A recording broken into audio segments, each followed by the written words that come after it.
Karunungan ni Solomon, chapter 18. Bayang banal, nagniningning ang liwanag. Kasi syempre, pag ikaw ay holy, yung lamp mo, holy lamp or burning, o yung tongues of fire ng Holy Spirit ay nasa taas ng ulo mo, o di kaya sa puso, o basta nasa sayo. Alam ng kaaway yan. Kapag pag nakikita yung tongues of fire, yung gano'n. Yun nga, ang tinig nila ay naririnig ng kanilang mga kaaway, ngunit di sila nakikita. Naalala ko yung labanan ng mga nila Judas Macabeo yun, guys, o yung si Gideon ata yun, na kung hindi ka maniniwala, sige, puntahan mo yung tent ng kaaway, maririnig mo yung mga panaginip nila. Ketchup. So, maririnig yung mga bulungan nila doon. Tapos, yun nga, nag-blow na ng trumpet. Yung makaaway, hindi pa nga hindi pa nga bumaba mula sa bundok yung sila Gideon, yung sa papuntang kaaway nila. Pero yung mga kaaway nila nagsitakbuhan na, tapos nag-aaway-aaway pa sila. Namatay tuloy sila doon sa dahil sa sobrang nervyos nila na baka papatayin sila, na ma-defeat na sila, kaya nagtakbuhan. So, yun. Hindi yung sinasabi ko, guys, na pag once na ikaw ay filled with the Holy Spirit, tapos balot ka ng presensya ni Lord Jesus Christ, hindi ka makikita ng kaaway. Kasi nga, hindi makakapag-comprehend ang kaaway sa light ni Lord Jesus Christ. Hindi kaya talagang labanan ng kaliliman ng light. Kasi nakukonsume ng light yung darkness. Nakukonsume sila ng light. Na nagiging visible sila. Kaya nga sabi nga the Lord, walk in the Spirit. Kasi pag walk in the Spirit, hindi ka makikita ng kalaban, guys. Hindi ka makikita, tapos mas nanginginig sila sa harapan mo. Hindi sila basta-basta magpaparamdam, hindi din sila basta-basta magpapakita sa'yo. Kasi baka sipain mo sila. Tapos yun. Kung alam lang ng mga tao yan, guys, no? Hindi na dapat sila tatakbo para matakot pa pag nakakita ng mga manananggal, yung mga ganun. Ang mga kaaway nila ay nagpapasalamat sapagkat kahit na ginawa ng masama ay hindi gumagante. Diba? Hindi gumagante.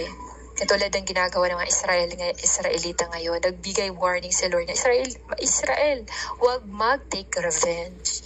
Kasi nga si Lord ay love. Pero syempre kapag sila ay yun nga, pagplanuhan ng wasakin, doon na mag-intervene si Lord, poprotektahan sila dahil nagtitiwala sila sa pagmamahal ni Lord Jesus Christ sa kanila na hindi sila pababayaan. So, sapagkat kahit na ginawa ng masama, hindi gumaganti. Sila humingi ng tawa dahil sa kanilang pakikipag-away. Yun yung nangyayari, guys, sa Syria na gustong lumusob sa Israel. Tapos, hinahanap nila si Elisha dahil papatayin nila. Dahil every time may gagawin silang plano, guys, nalalaman ng taga-Israel. So, plano nila patayin si Elisha. Pero ang ginawa ni Elisha ay, yun nga, nagdasal siya na bulagin yung mga kaaway na yun at dinala niya doon sa lugar ng hari. At doon nga, tinanong pa ng hari, patayin ba namin to? Tapos sabi niya na, pakainin ninyo tapos pauwiin. Huwag niyong gawa ng masama. Diba yung ginagawa? Kahit doon pa talaga nagpapakita na ng unconditional love yung mga tao din, mga prophets, yun yung mga servant ni Lord Jesus Christ. Kung kaano ka, laki ng pagmamahal ni Lord sa tao. Kahit ito ay mamamatay tao. Kaya sa paglalakbay nila patungo sa ibang lupain, sila'y pinasubaybayan mo sa haliging apoy. Parang araw na nagliliwanag, ngunit hindi sila nasusunog sa makasaysayang paglalakbay. Kahit na ilang years sila, guys, no, napalakad-lakad sila, pero hindi man lang nasira o hindi man lang napunit ang kanilang mga damit. Tapos yun nga, Nararapat lang sa kanilang mga kaaway na pagkaita ng liwanag at ibilanggo sa kadiliman. Pagkat ibinalanggo nila ang iyong bayan na naging kasangkapan sa pagsasabog ng liwanag ng iyong kautusan sa buong daigdig. Pinatay nila ang mga sanggol ng iyong bayan maliban sa isang nailigtas. Kaya pinatay mo rin ang kanilang mga sanggol at nilipol mo ang kanilang hukbo sa pamamagitan ng isang malaking baha. Ngayon yung ginawa ni Lord Jesus Christ sa mga kaaway ng Israel. Kaya nga, si Lord Jesus Christ talaga nagte-take revenge. Masobra pa sa kung ano ginawa ng kaaway sa atin, guys. Kaya paparusahan din niya ni Lord Jesus Christ si Satanas. At lahat ng mga tao, guys, na umaapi sa atin, si Lord Jesus Christ ang makikipaglaban.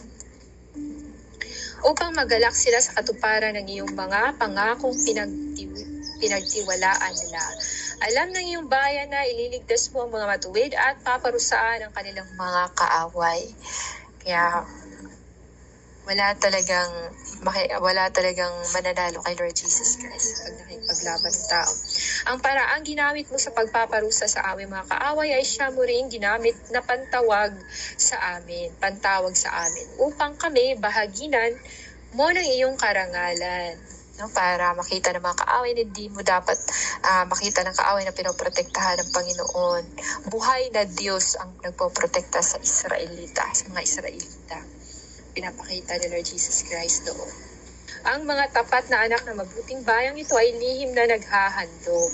Nagkaisa sila sumunod sa mga utos ng Diyos at magsama sa hirap at ginhawa. Nagpa-promise nila, andun yung unity, love, ialay nila ang kanilang buhay kay Lord Jesus Christ.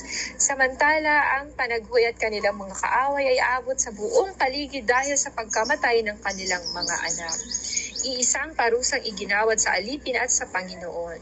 Iisa ang kapalarang sinapit ng hari at ng karaniwang tao, kaya wala talagang may pagmamayabang. So yun, pare-pareho silang namatayan, hindi mabilang mga bangkay na iisang kinamatay. So wala talagang pinipili ang kamatayan. Pastor ka man, high standard ka man sa tingin mo, di kaya members ka man ng church, o di kaya presidente ka man, walang pinipili. Lahat talaga ay mamamatay. Same lang din yung patutunguhan, guys. Kakaunti ang natira sa kanila at hindi nila kayang ilibing ang napakaraming patay. Sa isang kisap mata, ang pinakamamahal nilang mga anak ay namatay na lahat. So, lahat ay mawawala dito sa mundo. Mas maiging mahalin ang Panginoon. Mas maigi pang mahalin at unahin si Lord Jesus Christ kaysa sa tao, kaysa sa pera o sa mga bagay dito sa mundo. Noong una ay wala silang pinaniniwalaan liban sa kapangyarihan ng kanilang salamangka. Ngunit nang namamatay ang kanilang mga panganay, naniwala rin silang ikaw o Diyos ang ama ng bayang Israel. So ganun katindi si Lord Jesus Christ no, pag halimbawa nag-take revenge. Kaya sabi nga ni Lord, vengeance is mine. So kapag ikaw ay nag-take revenge, hindi na siya makakapag-revenge. So yung klase ng revenge mo ay very mild. Kay Lord Jesus Christ, mas matindi sana. So yun, para matuto talaga ang tao. Payapa at tahimik ang lahat, nangangalahati na ang gabi. Walang ano-ano ibomba pa ang makapangyarihan mong mga salita mula sa iyong maharlikang trono sa langit. Pumagitna sa lupaing iyon na itinalaga mong wasakin gaya ng mabagsik na mandirigma. Taglay niya ang matalim na tabak ng iyong mga utos. Tumayo siya, ang ulo niya ay abot sa langit at pinalaganap ang kamatayan sa buong lupain. Tumayo siya, itinaas lang yung kamay at namatay na yung mga tao, guys. Naalala ko yung panaginip na Tishelo, itinaas lang ni Lord Jesus Christ yung kamay niya at madami nang namatay sa Bagyong Sindong. Bagyong Sindong doon sa Iligan at Cagayan de Oro, guys. Marami talaga namatay. Kabi-kabila ay may nabubuwal na naghihingalo, bawat isa ay nagsasabi kung bakit siya namamatay. Ipinapauna ito sa kanila sa pamamagitan ng isang nakakatakot na panaginip upang bago sila mamatay ay malaman nila ang dahilan. Ang mga matuwid naman ay nakaranas din ng kamatayan sa kanilang paglalakbay sa ilang. Ngunit hindi yun nagtagal at tumigil. So isang taong walang kasalanan ang nagligtas sa kanila noon. Ginawa niya ang nararapat niyang gawin bilang pari. Nanalangin siya at nagsunog ng insenso. Nanindigan siya sa harap ng iyong puot. Ipinakilala niyang siya ay iyong lingkod. Nagtagumpay siya sa puot na iyon, hindi sa pamamagitan ng lakas, kundi sa pamamagitan ng panalangin o di kaya grace ni Lord Jesus Christ. At pagbanggit sa iyong mga pangako sa kanilang mga ninuno. Nang nakabunto na ang mga patay na magitan na siya at napigil niya ang galit ng Diyos. So yun guys, dahil sa mga kasalanan ginawa noong unang panahon, kamatayan lang talagang kabayaran na para matigil yung galit ng Lord Jesus Christ at matigil yung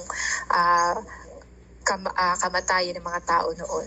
Pumagit na doon si Aaron, inutusan siya ni Moses para ma-stop yung pagkapatay ng mga tao.